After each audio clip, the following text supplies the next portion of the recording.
Vamos dar início ao tema 4 sobre produção e comércio mundiais.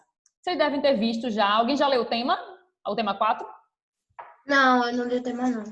É, que coisa boa. O tema 4 é falar sobre globalização. Vocês já ouviram falar sobre esse termo, esse fenômeno chamado globalização? Já. Alguém sabe dizer o que é a globalização ou tem alguma ideia do que seria globalização? Um monte de ideias surgem na minha cabeça. O nome globalização... É do livro 1, né, ainda? É, do livro 1. Eu vou encerrar o livro 1 com esse tema aqui, né? A unidade 2. E aí, globalização, o termo globalização dá a ideia que é algo que atinge o mundo inteiro. É um fenômeno global, né? Ou seja, que interfere, que integra o mundo inteiro. Globalização é um termo que surgiu na década de 80, lá por volta de 1980. Se tornou uma febre no meio acadêmico, né? O termo começou a ser muito discutido, falado. Muitas pessoas começaram a escrever sobre globalização, sobre esse fenômeno de integração global, a partir da década de 80. Embora o termo ele tenha surgido por volta da década de 80, né? Na verdade, a globalização não é um fenômeno recente. Existe uma globalização clássica, tipo o início da globalização, ela não começou com a terceira fase da Revolução Industrial, ela não começou agora, na década de 70, 80, com a terceira fase da Revolução Industrial. Seria a Revolução Tecnológica, que o livro de vocês vai falar aqui um pouquinho. Então, não começou aí, mas eu poderia dizer que a globalização contemporânea, essa globalização mais recente, onde faz com que as pessoas se integrem cada vez mais, né, de forma cultural, social, né, econômica, política. Essa globalização mais recente, eu poderia dizer, sim, que ela começa no final do século XX. Mas a globalização clássica, tipo o início da globalização, quando surgiu a primeira fase, né, o primeiro momento aí da globalização mundial. Então, primeiro a gente tem que saber o que é globalização. Globalização é o processo de integração entre pessoas, países, do mundo inteiro, universidades, empresas, comércio, ou seja, é uma integração que acontece a nível global. Globalização é um fenômeno de integração, né, de interdependência entre os países do globo. E a gente vai ver que a globalização ela não acontece apenas do ponto de vista social, né? As pessoas, hoje em dia, elas interagem bem mais do que no passado. Hoje em dia, de certa forma, a globalização fez com que as distâncias fossem encurtadas. Como assim, professora?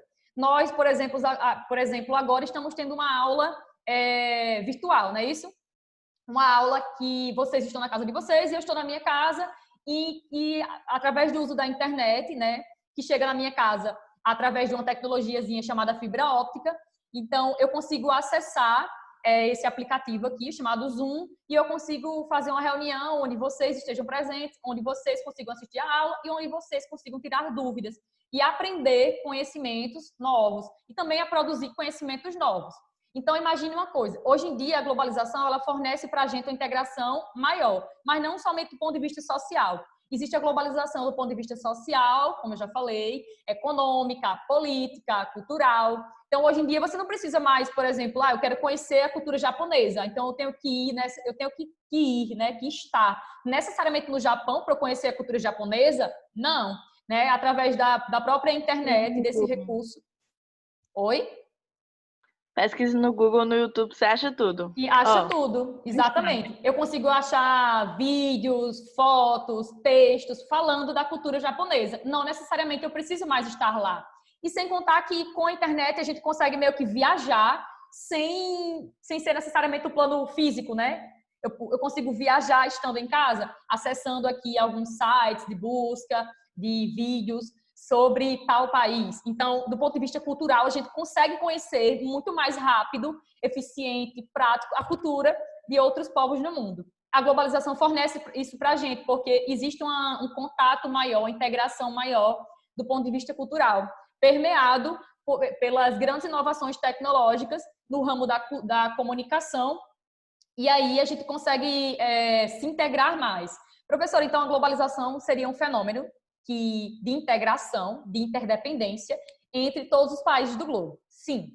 Mas essa globalização, embora ela pregue que foi encurtada certas distâncias, que hoje em dia a gente consegue receber informação em tempo real, que a gente consegue falar de forma muito rápida, até simultânea com algumas pessoas no globo, nem todo mundo tem acesso. É preciso falar isso logo de início, para vocês não pensarem que tudo que existe hoje em dia, todas as pessoas têm acesso. Não, isso é uma farsa. A globalização ela não é bonitinha, ela não é uma fábula como nos é passado. Geralmente, a gente vê a globalização como um processo mundial, sim, ele é mundial, mas dá a ideia que todas as pessoas têm acesso aos aparatos tecnológicos da globalização, mas isso não é verdade. Né? Tem muitas pessoas no mundo inteiro que não têm acesso não tem um smartphone, por exemplo, para manter contato aí com um familiar, um amigo, etc. Não tem acesso a... Oi? Desigualdade social que a globalização causa. Isso. Então, muitas pessoas não têm acesso à internet. Pode ter um smartphone, mas não tem acesso à internet na sua casa, né? Precisam andar certas distâncias para conseguir uma rede aí, um sinal que seja gratuito. Ou enfim, para vocês perceberem, eu quero que vocês percebam logo de cara que os aparatos, essas inovações tecnológicas da globalização, né, que são permeados pela revolução tecnológica, nesse cenário de globalização, não é algo que todo mundo tem acesso. Não, isso é uma fábula. É o que passam para a gente como se, realmente todo mundo tem acesso a isso. Mas não, isso não é verdade. A globalização, na verdade, ela tem uma face perversa. Ela é perversa, porque ao mesmo tempo que a globalização, ela prega para a gente que todo mundo tem acesso hoje em dia de modo rápido, fácil, à informação, a um meio de transporte melhorado, onde a gente consegue se transportar de forma mais rápida, transportar mais cargas, enfim, de forma mais rápida. Na verdade, ela é perversa por quê? Porque nem todas as pessoas, nem todos os países, nem todas as condições sociais vão apresentar um nível para que ocorra essa integração aí a nível global, certo? Então, nem todos os países, nem todas as pessoas dentro de países vão ter condições, né, tecnológicas, financeiras, para se inteirar, digamos assim, desse mundo de cada vez mais rápido, cada vez mais onde as distâncias são encurtadas, o tempo é encurtado e por aí vai. Então, globalização, processo de integração entre países do mundo, né, entre pessoas que estão no mundo, entre empresas, entre universidades, entre o comércio, as trocas comerciais hoje em dia são muito mais rápidas do que antes e por aí vai. Quando teve início, professor, esse processo de globalização? Alguém sabe me dizer? Eu disse que esse processo de globalização, de integração mundial entre os países do mundo, não começou agora, no final do século XX. Né? Agora, no final do século XX, teve início uma globalização mais acentuada, tipo, as inovações tecnológicas se tornaram mais bem... como é que eu posso dizer? Começaram a surgir mais e se tornaram mais difusas, disseminadas, difundidas pelo mundo. Mas a globalização não começa no século XX, ela começa muito antes. Alguém sabe me dizer quando? Não. Ai. Tem a ver com o processo histórico. Tem a ver com o processo histórico. É a parte da Revolução Industrial? Antes disso. Revolução Industrial. Antes disso. Imagina aí um período da história, da humanidade, em que os continentes começaram a se integrar cada vez mais. Tipo, que Europa começou a se integrar à América, a América possivelmente também a África, a Ásia. Quando é que começou essa integração assim cada vez mais forte? Quando é que teve início esse processo de integração entre os países? Alguém chuta? Foi algo na nossa história, na história da humanidade. Não vou chutar, não. Então, vamos lá. Vocês sabem alguma coisa que aconteceu entre os séculos XV e XVI que poderia ter propagado, ter feito com que os países se integrassem cada vez mais? Séculos XV e XVI, o que estava acontecendo no mundo? XV e XVI, séculos XV e XVI. O que estava acontecendo no mundo que fez com que os países se integrassem? Que houvesse uma integração aí entre vários continentes do globo? Vai, Lali, diz aí. E aí, quem gosta de história, lembra aí de algo muito importante entre os séculos XV e XVI que ocorreu, que fez com que houvesse uma integração mundial? Quem é a ferinha em história? Que é uma história. Eu tô com medo de dizer errado. Pois vamos lá. Deixa. Vocês não vão chutar, então eu vou dizer. Então, lembram, não sei se vocês já estudaram, um período da história conhecido como Grandes Navegações. Já estudaram? As Grandes Navegações. Já. A gente remoeu todos os assuntos que o povo se ouvir de novo, oi.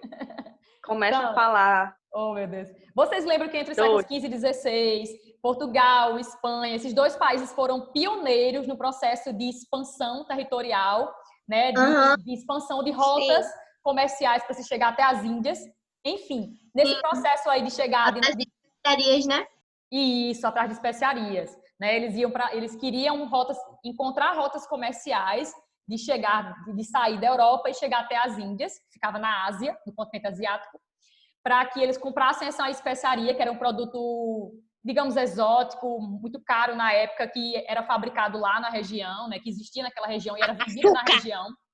Açúcar, por exemplo. Então, eles queriam chegar lá de modo mais rápido, porque o Mediterrâneo estava barrado pelos árabes. Os árabes, eles, os turco-otomanos, eles impediram a passagem pelo mar Mediterrâneo. Então, Portugal, Espanha, os holandeses, os ingleses, eles teriam que criar agora rotas mais rápidas e ágeis para se chegar até as Índias, para comprar essas especiarias e revender na Europa. Então, imagine, nesse processo aí de criação, de estratégias, de rotas comerciais para se chegar até as Índias, eles, vamos colocar assim, entre aspas, eles descobriram um novo continente, entre aspas, né? Porque, no caso, Cristóvão Colombo, no ano de 1492, ele chegou até a América, não é isso? Ele saiu da Europa rumo ao oeste, né? Ao oeste, à esquerda, ele saiu em direção à esquerda, ao oeste, e ele imaginava que a Terra teria um formato esférico e chegaria até as Índias. E, de fato, ele chegaria, porque se você tiver um mapa na sua cabeça agora, você vai imaginar o seguinte: a Europa não está no hemisfério norte, né? Aí, de lado da Europa, assim, nessa parte, à esquerda da Europa, não tem a América. Aí, se você andar mais um pouquinho, você não vai chegar até a Ásia, né? Vai passar pelo Estreito de Bering e chegar até a Ásia. Então, assim, de fato, o Cristóvão Colombo, ele iria chegar até as Índias. E ele morreu achando que chegou às Índias, mas ele não chegou às Índias. Ele chegou a um novo continente, né? Desconhecido até então, que é o continente americano. Então, enquanto Portugal, o Cristóvão Colombo, ele veio a mando do governo lá da Espanha. Enquanto os portugueses, eles contornaram toda a África até chegar às Índias, né? Eles tomaram tipo um rumo diferente. E nesse percurso aí dos portugueses em contornar a África, eles teriam, vamos colocar de novo, entre aspas, de novo, que eles teriam descoberto aí um novo território que seria o Brasil, né? A colônia brasileira. Então, vamos lá. Então, as grandes navegações, ela promoveu, de certa forma, uma integração entre o mundo. É o início da globalização. As grandes navegações dos séculos XV e XVI, né, é o início da globalização. Professora, por que o início da globalização? Vamos lá. Portugal e Espanha vão dividir a América, vão começar a colonizar a América. E além de colonizar a América, eles vão começar a trazer escravos da África, de um outro continente. Ó. Vai haver uma integração entre Europa, América, África e Ásia, com o comércio das especiarias. Da África, eles vão trazer quem? Eles vão trazer a mão de obra escrava, negra, africana, preta, para o Brasil, né? E também para outras faixas aqui de terra na América, para trabalhar de forma forçada. Então, na cabeça de vocês, imagine o seguinte: o processo de globalização, o processo de integração entre os países do globo. Quando é que os países do mundo começaram a se integrar? A partir dos séculos XV e XVI, com o processo das grandes navegações, quando os portugueses e espanhóis saíram ao alto mar em busca de rotas comerciais, né, para expandir seu comércio até as Índias, e começaram, consequentemente, a colonizar o continente americano e manter relações aí com a África, também com a Ásia. Ok até agora? Então, o início foi com as grandes navegações. Foi com as grandes navegações. Mas essa globalização contemporânea, quando eu digo assim, algo clássico é algo antigo, né? Original. Então, a globalização clássica, o início da globalização é sim com as grandes navegações. Mas a globalização contemporânea, essa globalização que a gente tem hoje, onde os países, as pessoas, as universidades, as empresas, as indústrias, elas conseguem manter uma relação muito mais rápida, né, e próxima. Essa globalização ela é uma globalização contemporânea. Contemporânea quer dizer algo recente, algo novo, certo? Essa globalização mais recente, ela teve início com a terceira fase da Revolução Industrial, lá na década de 70, né, onde houve as inovações no ramo da informática, da robótica, da biotecnologia, da nanotecnologia. Vamos falar de algumas inovações aqui já já. Então, duas coisas chamam a atenção aqui no início desse tema de vocês. Primeiro que a gente tem que falar de dois nomes que são essenciais para a globalização. Um é a integração. Então, não tem como falar de globalização se não falar de integração. Integração de quê? Entre os países, entre as pessoas desses países, entre as empresas, universidades, escritórios, enfim. E de vários pontos de vista, como eu já mencionei nessa aula. Econômico, político, cultural, social. Então, primeira palavrinha que é central nessa questão da globalização é integração. Para haver globalização, a gente tem que falar necessariamente de integração. E além de falar de integração, a gente tem outra palavrinha que ela é essencial em globalização, que é fluxo. Fluxo. O que é fluxo, professora? O que é algo que está em constante fluxo, né? Que está em movimento? Algo que está em fluxo, né? Algo que está em movimento, se movimenta no tempo inteiro. Então, não tem como você falar de globalização sem falar de fluxos. Por quê? Porque com esse processo de integração entre os países, entre as pessoas do mundo, existe uma grande rede de fluxos. Fluxos, movimentações de quê, professora? Fluxos de pessoas, pessoas que vêm e vão a todo instante, mercadorias que são exportadas, que são vendidas e que são importadas, que são compradas.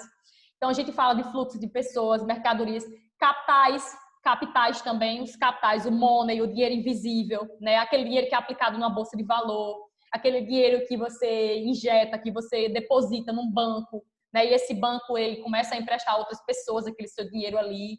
Enfim, esse dinheiro, esse capital, nessa globalização que a gente vive, ele também é um fluxo. O capital, o dinheiro invisível, ele é um fluxo, porque ele está em constante movimentação. Então, não tem como falar de globalização se a gente não falar dessas duas palavras.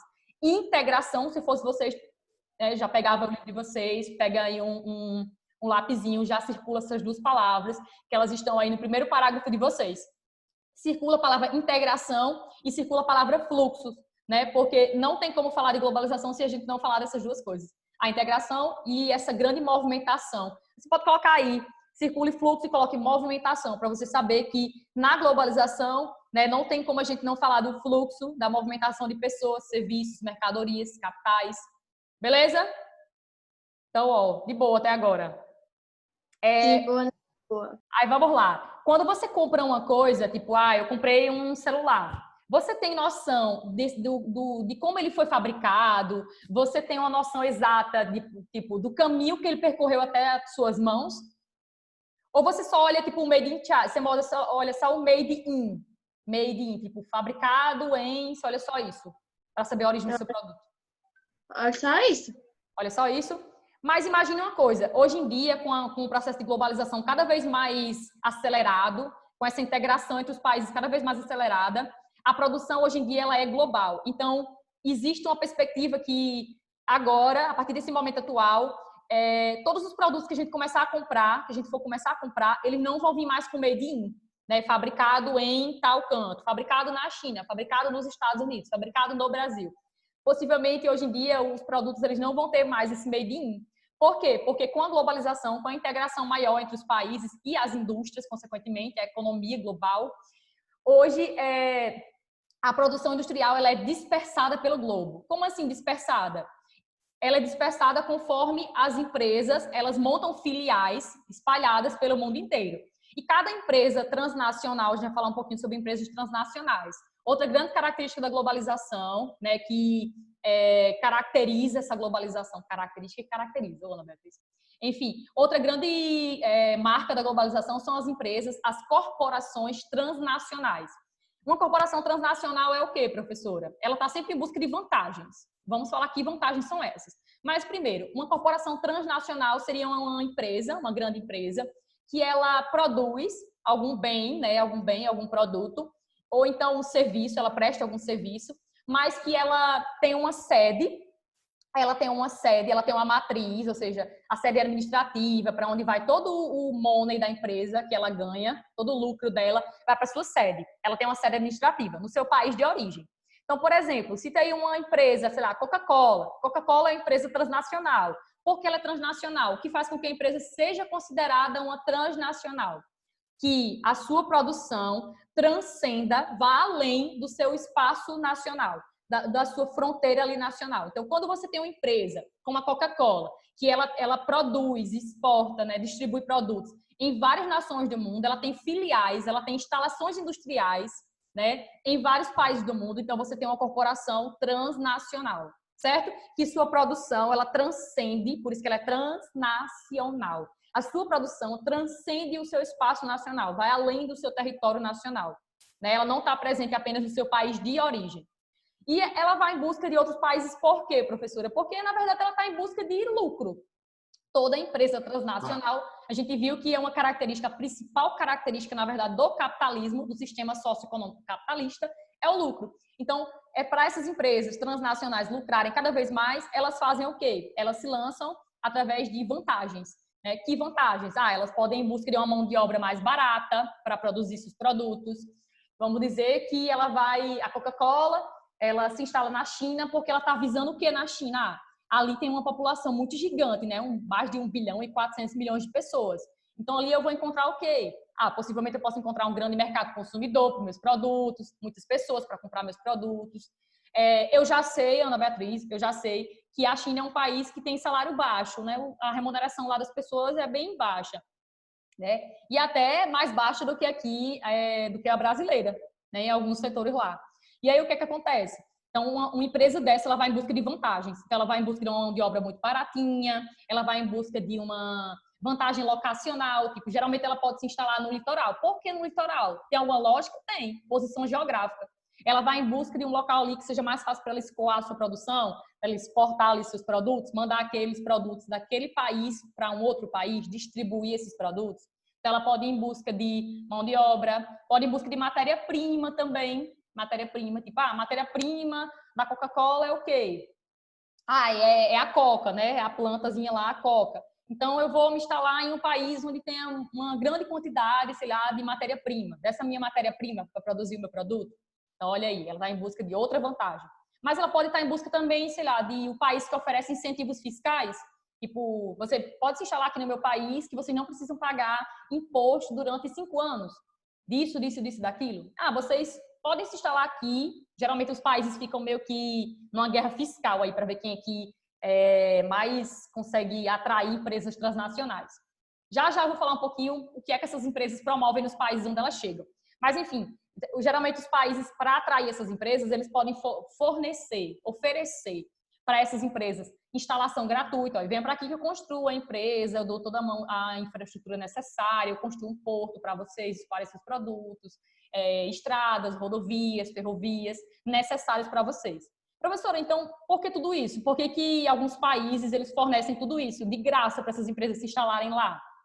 Primeiro, porque existe uma noção de que quando essas empresas, essas grandes corporações transnacionais chegam no país, né, para montar uma filial, elas geram emprego. Elas vão gerar emprego nesse país onde ela vai se instalar. É verdade, ela gera emprego.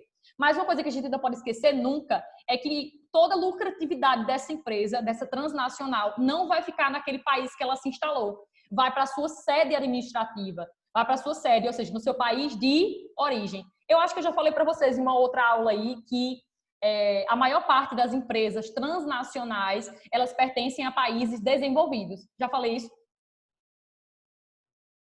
Já falou isso. Pronto. Porque geralmente, realmente, quem é dono, quem mais detém o poder das transnacionais são países desenvolvidos. Lá na frente, vamos falar um pouquinho sobre o poder dessas empresas transnacionais. Então, hoje em dia, a gente não tem muita noção de como o produto que a gente compra, né, ele é fabricado e nem tem muita noção do caminho que ele percorreu até chegar às minhas mãos. Por quê? Porque a globalização ela faz com que a produção industrial seja dispersada. Existe uma disseminação da produção pelo mundo inteiro. Eu não preciso mais produzir o meu celular, né, da marca XYZ, é apenas um país. Eu posso dispersar a produção desse celular em vários países, porque aí eu consigo lucrar de várias formas possíveis. Lucrar em cima da mão de obra, lucrar em cima da matéria-prima, lucrar em cima da posição geográfica do país, lucrar em cima de, sei lá, da publicidade de tal país que é melhor do que em outro país, e por aí vai. Então, o que elas visam é o lucro. E como hoje em dia, com a revolução tecnológica, houve uma melhora muito significativa dos meios de transporte, hoje em dia a gente consegue, principalmente nos setores aéreo e marítimo, houve uma melhora significativa no século XX, desses dois tipos de transportes. Então, hoje em dia eu consigo transportar o meu produto de forma muito mais rápida, consigo transportar mais carga, mais rápido, e em um tempo mínimo, né? Um tempo menor, então fazendo com que eu consiga exportar cada vez mais produtos. Né? Então a globalização ela é muito boa para essa questão de transporte de carga principalmente, e também de pessoas. Não vamos desconsiderar, mas a gente sabe que nem todo mundo tem acesso a isso. Tem condições financeiras para estar viajando o tempo inteiro. Isso é uma ilusão. Sim, aí nesse último tópicozinho, nesse primeiro tópico, na verdade, do livro de vocês, falando sobre integração global, vai dizer o seguinte, que a globalização ela promoveu a integração mundial, em que os países eles são interligados por cadeias produtivas, né?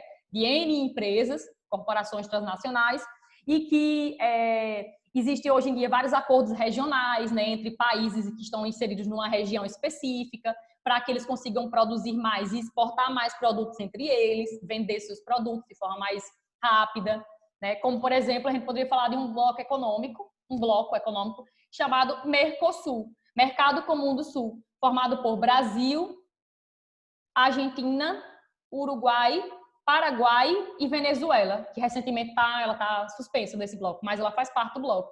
Então, dentro da globalização, desse cenário de integração global, existem acordos, né, regionais para que promovam um comércio mais valorativo, para que exista um comércio mais intenso entre os países que fazem parte ali de uma região específica. Então, acordos regionais estão assim em popa nessa globalização contemporânea, né? Mas sim, aí vai dizer o seguinte, que com a globalização, esse mundo multipolar é um mundo multipolar onde existem vários polos de poder no mundo, né? É um mundo muito complexo, onde, na verdade, a distribuição do poder econômico e o poder político, ele acontece de forma desigual, né? Entre os países que são desenvolvidos e os países que são economias em desenvolvimento. Nós estudamos na última aula, no último tema, que dentro das economias em desenvolvimento temos dois tipos, que seriam as economias emergentes e as economias menos desenvolvidas, não é isso? E aí a gente vai ver que, na verdade, hoje em dia, quem mais disputa economicamente, politicamente, influência no mundo, poder influenciar outros países, são dois tipos de países. Economias desenvolvidas, né, países ricos, e economias em desenvolvimento. Dentre essas economias em desenvolvimento, os países que são considerados emergentes, que estão aí com um desenvolvimento econômico, né, com índices econômicos bastante altos, crescendo bastante, em vários setores industriais, inclusive.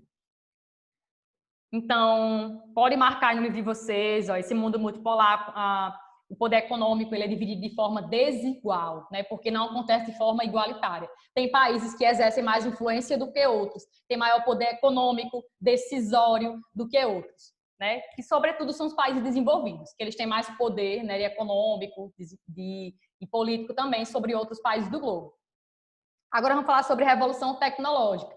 O que é essa revolução tecnológica aí, professora? Essa revolução tecnológica é a terceira fase da revolução industrial, que é a revolução da informática, né, como eu já mencionei nessa aula aqui já, onde promoveu e vem promovendo várias mudanças, várias inovações no setor de tecnologias de ponta.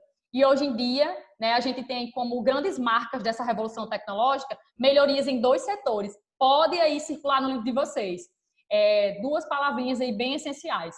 Com a revolução tecnológica houve uma melhora significativa no ramo de telecomunicações, né, no ramo de comunicações, seja entre as pessoas, seja entre as empresas, o mundo, né? O mundo se tornou cada vez mais integrado do ponto de vista da comunicação e também do ponto de vista de transportes. Mas vamos falar primeiro do ramo de comunicação, de telecomunicação. Eu já mencionei nessa aula que hoje em dia a comunicação ela acontece de forma em tempo real. Então, eu consigo obter informações diárias, né, em minutos, de forma muito rápida, através da utilização da internet, se eu tenho internet, acesso à internet, ou até se eu tenho uma televisão, eu consigo obter informações também de forma em tempo real. A gente sabe que, como exemplo, a gente poderia citar aqui os plantões que determinados canais televisivos fazem. Aqueles plantões são informações em tempo real. Informações muito urgentes que precisam ser divulgadas de forma rápida. Então, hoje em dia a gente consegue obter informação muito rapidamente, porque a globalização ela fez com que houvesse um encurtamento das distâncias. Através de quê? Teve o desenvolvimento em algumas tecnologias que fizeram com que a gente se comunicasse de forma mais rápida. Que tecnologias? Vou mencionar duas aqui, que são muito essenciais para a gente. Primeira, a tecnologia da fibra óptica, são cabos, né, muito finos, onde eles conseguem trazer a internet até a nossa casa de forma cada vez mais veloz, né, e com uma rapidez, né, velocidade, rapidez, na verdade, é a mesma coisa, muito intensa. Então, assim, os cabos de fibra óptica